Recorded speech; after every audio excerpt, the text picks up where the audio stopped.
Class 7। अब देखते हैं हम ये page number 109 of lines and angles. आपको ये ट्राई करना है। तो आपको देख क्या रखा है कि लाइंस एल जो है it's parallel to M, T is the transversal, ये जो ऊपर से नीचे आ रहा है। तो आपसे एंगल एक्स पूछा है, तो एंगल एक्स में क्या होगा कि ये जो एंगल 60 डिग्री है और एंगल एक्स ये ऑल्टरनेट एंगल्स हैं, तो ये क्या होंगे, बराबर होंगे। तो एंगल एक्स जो होगा वो 60 डिग्री होगा। ठीक है, ये ऑल्टरनेट एंगल्स हैं। अब आते हैं दूसरे पे। देखिए A is parallel to B, ये जो ऊपर से नीचे लाइनें आ रही हैं दोनों पैरेलल है, और सी जो है उसमें ट्रांसवर्सल है। तो वाई कितना है, वाई जो है वो भी ऑल्टरनेट इंटीरियर एंगल्स हैं, तो 55 डिग्री और वाई, तो वाई भी 55 होगा। अब ये इसमें क्या है कि L1 और L2 ये दो लाइंस हैं और T ट्रांसवर्सल है। क्या एंगल 1 एंगल 2 के बराबर है? नहीं, क्योंकि ये दोनों लाइंस पैरेलल नहीं हैं। L1 और L2 पैरेलल नहीं हैं। अब L जो है वो पैरेलल है M के, T इज़ ट्रांसवर्सल। तो आपसे पूछा जा रहा है एंगल Z कितना है। तो आप जानते हैं इंटीरियर एंगल्स जो होते हैं उनका जो टोटल सम होता है वो सप्लीमेंट्री 180 डिग्री होता है। तो जो Z होगा वह 180 माइनस 60 इज इक्वल टू 120 के बराबर हो जाएगा। ठीक है, तो आप Z को निकाल देंगे इस तरह से। फिर नेक्स्ट क्वेश्चन देखिए। ये आपके पास लाइन L जो है वो M के पैरेलल है और T ट्रांसवर्सल है। तो ये एंगल X कितना होगा, ये भी 120 होगा। करस्पॉन्डिंग एंगल्स हैं ये 120 और X। ये देखिए line L is parallel to M and P is also parallel to Q। A B C D आपको पता करना है। तो A जो है वो 180 माइनस 60 120 हो गया। ठीक है, और आपका जो एंगल 1 किसके बराबर है, जिसको एंगल 1 मान लीजिए 60 के बराबर है। तो जो ऑल्टरनेट एंगल होगा वो कौन सा हो जाएगा, जो D के ऑपोजिट जो एंगल है तो वो भी जो है वो 60 के बराबर होगा। तो D भी 60 के बराबर हो जाएगा। तो जो है D 60 के बराबर हो गया। तो अब जो है B कितना होगा, अगर D जो है ये का 60 डिग्री और ऑल्टरनेट इंटीरियर एंगल होगा B, तो B जो है वो 60 के बराबर हो जाएगा। ठीक है, क्योंकि एंगल 60 डिग्री और B ऑल्टरनेट इंटीरियर एंगल्स हैं। तो D कितना हो जाएगा, 120 के बराबर हो जाएगा। और C जो है वर्टिकली ऑपोजिट एंगल है B से, तो ये भी 60 डिग्री के बराबर हो जाएगा। तो इस तरह से आपने चारों निकाल लिए। ठीक है, अब जो है पैरेलल लाइंस को आप जो अभी तक आपने देखा ना कि कौन कौन से एंगल्स बराबर होते हैं, तो इसका ऑपोजिट भी है। अगर ये आपके जो ऑल्टरनेट इंटीरियर एंगल्स या ऑल्टरनेट एक्सटीरियर एंगल्स बराबर हैं, तो इसका मतलब ये है कि दो लाइन पैरेलल हैं। इसी तरह अगर उनका जो इंटीरियर एंगल्स जो हैं उनका टोटल अगर 180 है तो भी दोनों लाइंस पैरेलल हैं। It's the opposite of what you have learned. तो आप पेज 110 पे आ जाइए। आपसे पूछा क्या जा रहा है कि is L parallel to M? Yes, because alternate interior angles are equal 50-50. Is L parallel to M? Why? Because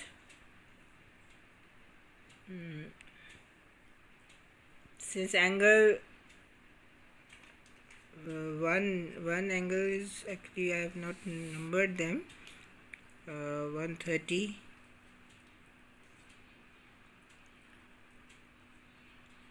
is L parallel to M.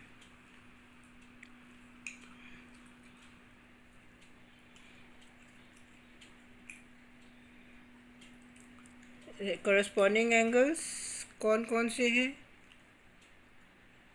50 and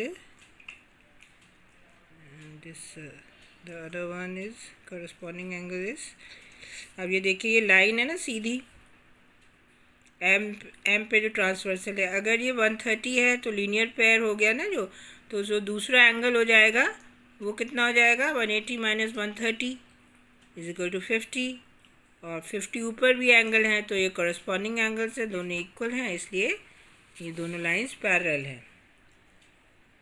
if L is equal to M, what is angle X? 180 minus 70, 110.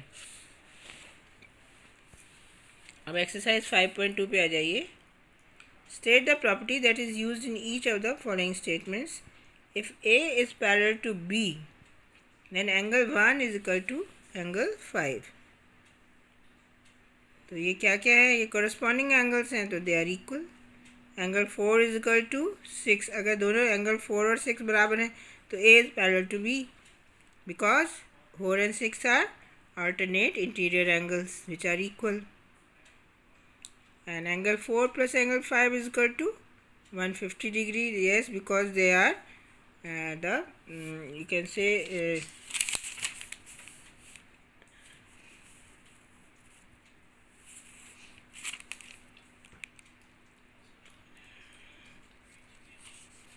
because the total sum of the interior angles of the same side is 180 degree. तो 4 और 5 का total 180 degree है, तो इसका मतलब A is parallel to B. Now second question. In the adjoining figure, identify the pairs of corresponding angles. 1 and 5, 2 and 6, 4 and 8, and 3 and 7. They are corresponding angles. Pair of alternate interior angles. 2 and 8, 3 and 5. They are alternate interior angles. Pair of interior angles on the same side of the transversal. Interior angles on the same 2 and 5 and 3 and 8. The vertically opposite angles 4 and 2, 1 and 3, 5 and 7, and 6 and 8. In the adjoining figure, P is parallel to Q. Find the unknown angles. देखते हैं इसमें. ये 125 degree का है, linear pair हो गया. 125 plus E is equal to 180. 180 में से 125 निकालिए, कितना हो गया? 5 and 50, 55. तो एंगल E हो गया 55, तो एंगल F भी हो जाएगा 55. अब अगर एंगल F 55 है तो एंगल A भी 55 हो जाएगा, because they are alternate interior angles.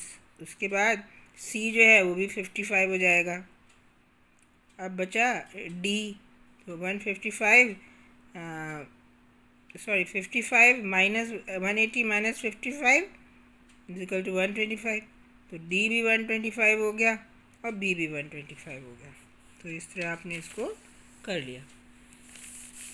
अब इसको देखिए क्वेश्चन नंबर 4 को. x की वैल्यू पता करनी है. तो अब x की वैल्यू देखिए. अगर 110 है एक एंगल तो उसका ऑपोजिट एंगल भी 110 हो गया, और x हो जाएगा 180 माइनस 110, 70 डिग्री. x की वैल्यू 70 हो गई. इसी तरह अब आपको यहाँ पता करना है x की वैल्यू. अब ये दोनों लाइंस पैरेलल हैं, A और B, और दो ट्रांसवर्सल्स हैं उसमें. तो अब जो है 100 और x जो है ये दोनों बराबर होंगे, कॉरस्पॉन्डिंग एंगल्स हैं. तो x हो गया इसमें 100. ठीक है, तो ये सेकंड पार्ट आप देख लीजिए.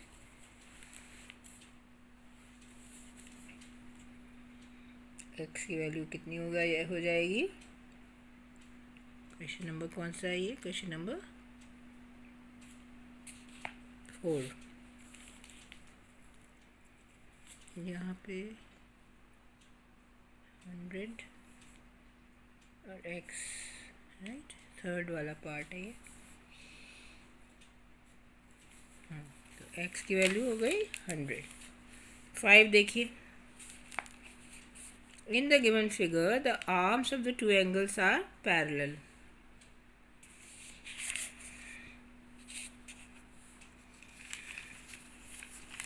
ओके, L और M पैरेलल हैं।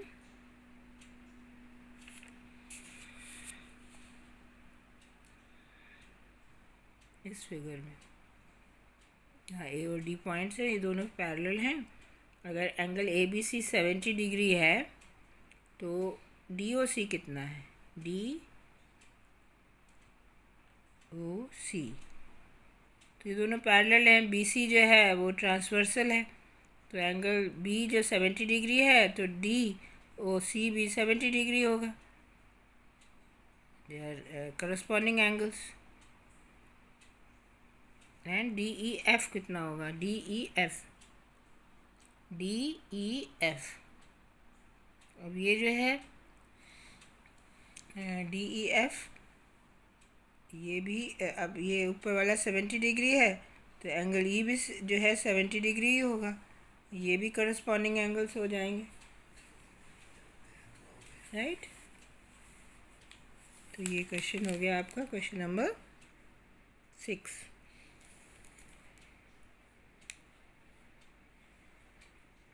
This was part 2. This was part question number 5 है एक्चुअली ये।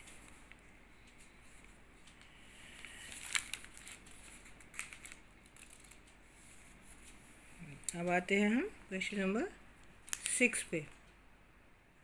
In the given figures below, decide whether L is parallel to M. So you have to actually, these two lines are parallel. So 126 plus 144 कितना हो गया? 6 and 4 10, carry 1 5 5 7. That means they are not coming out to be 180 degree. So that means L is not parallel to M, because the total of 126 and 44 is not equal to 180. Now here you can see these two lines are not parallel actually.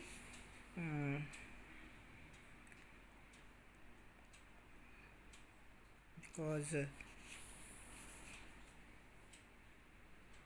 some of the interior angles on the same side of the transversal 2 3, since the corresponding angles are equal, we are on the question number 6 part 2.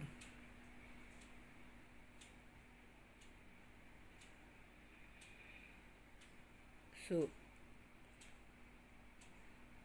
as you can see that part 2 L and M are not parallel, as you can see, because